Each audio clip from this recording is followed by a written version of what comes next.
Sports Interaction is your home for NHL playoff betting. Before the game starts, live in play, or how your favorite player will perform. Canada plays at SIA. Doing it right since 1997.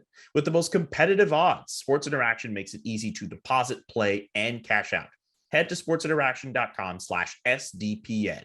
That's sportsinteraction.com/SDPN. 19 plus. Please play responsibly.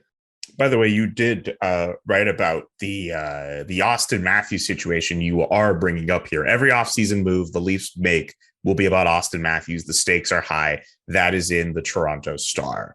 What do the Leafs have to do, essentially, I guess, to appease Auston Matthews and ensure that, they don't find themselves in a position where come July 1st, 2023, he doesn't sign?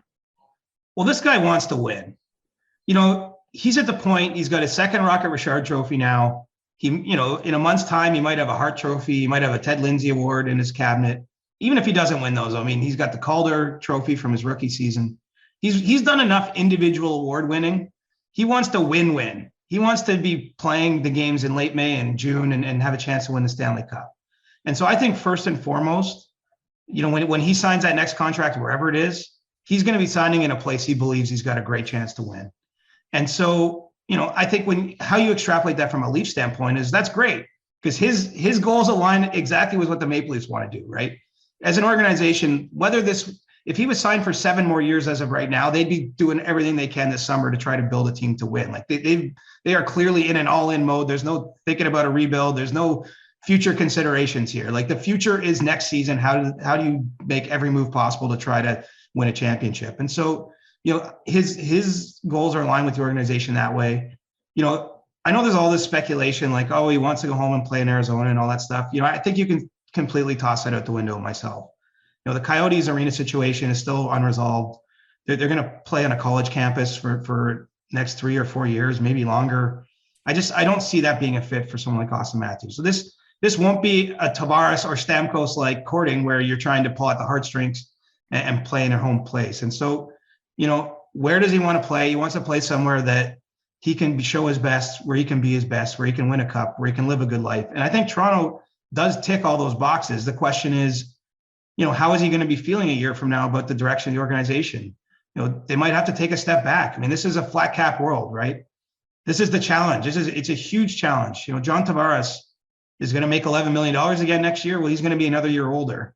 And it's not to say there'll be a decline. Steven Stamkos just came off his best year in the NHL, and he's a year older than John Tavares. The point is it's possible. It's just when you look at what happens in sports in general, it's very difficult for athletes to find another gear or to even maintain a certain level once they get into their 30s. And so the Leafs are once again going to be operating in a tight cap situation, and they have to give him the feeling, I believe, that they can win a cup. And who knows, maybe that next year at this time, maybe they're in a Stanley Cup final and all of this is rather moot and it's just a foregone conclusion. That's what makes it intriguing. At this point in time, no one can say with any certainty if Auston Matthews will re-sign with the Leafs. That includes him, that includes team management. I don't think it's a case at all. I should be very clear on this, that he's looking to leave or anything like that. But, what happens here matters. And if the organization or the team goes in the wrong direction next year, that's going to have some implications. And I don't think anyone really wants to consider them right now. But, it felt like a time the Leafs window stretched out forever, right? They had these young players with all this skill. And we've reached the moment where it no longer stretches out forever. And it's about getting the job done. I have a hard time wrapping my brain around Auston Matthews playing in a much different uniform. And if the Leafs find a way to mess that up, that would be the biggest failure in franchise history, as far as I'm concerned. Yeah, especially if they don't win a playoff series even. God. They more or less punted a season to have the best draft lottery odds. They won that lottery. They won the player. He scored 4 goals in his first NHL game. He scored more goals per game from the moment he entered the NHL than any other player in the league.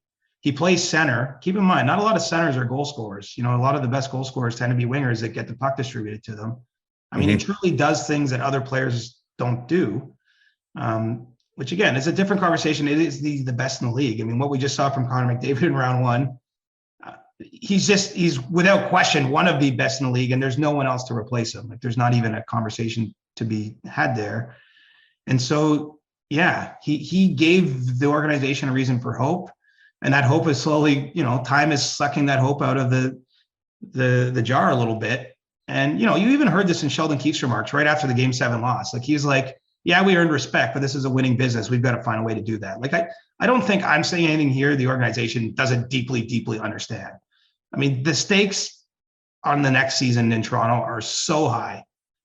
I mean, so much higher than even this last year. I know we framed it a certain way, that the core is on trial. Now it's not even about, now I'm like all for, of course, if you think you can trade one of those other players, like you have to look at it. But to me, it's not about removing them. It's only about making a hockey trade. If you think there's something that can alter the dynamic, I don't think you're doing it because those guys can't get it done. You would only be looking at it if you think you can get better in a certain way. Maybe you can trade for a pretty darn good player, but who makes $1 million or $2 million less, and you can do something with that $2 million to add to the team. I mean, that's the only reason you're looking at it now, in my view.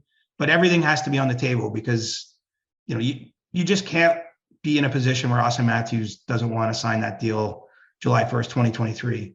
The other part of this, Julian, not to go too deep CBA on you, is his no movement clause kicks in on July 1st, 2023. So he can't sign a contract before that date. And as of that date, he's got a full no movement clause. So he by the rights in his contract, doesn't really have to do anything. He could just sit and wait and play out 2 years, not be worried about being moved, and then go straight to free agency. And again, I don't think that's probably how it's going to play out, because can you imagine a season in Toronto where he's on an expiring contract? Like how that would play out from a media standpoint.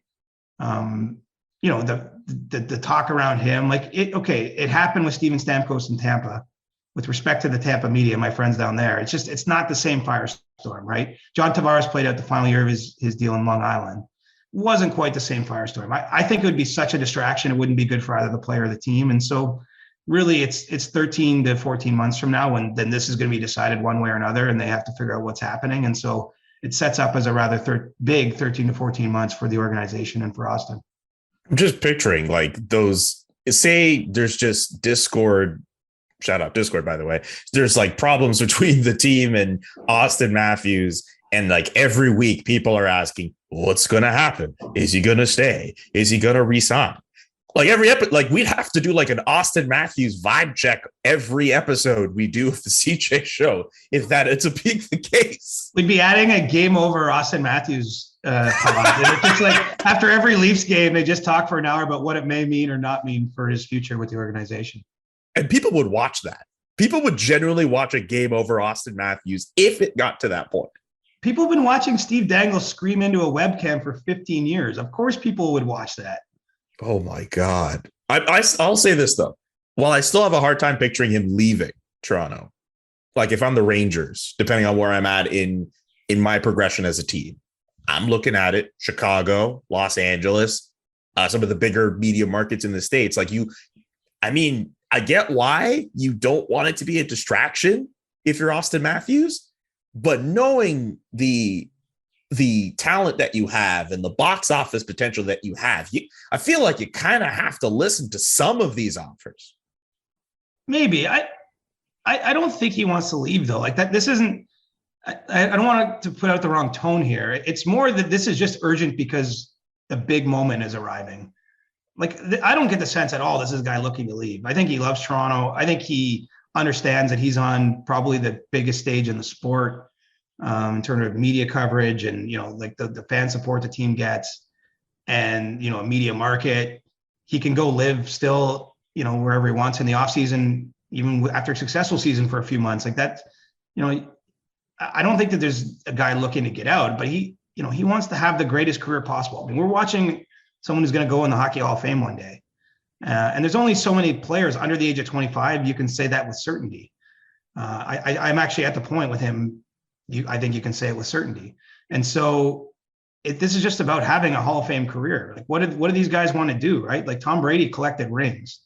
Like, I don't think Tom Brady's going to be remembered for his MVP awards. Like, yeah, he won a few, but like Tom Brady's remembered because he needs like two hands to put all those rings on. He's like Thanos. What's that?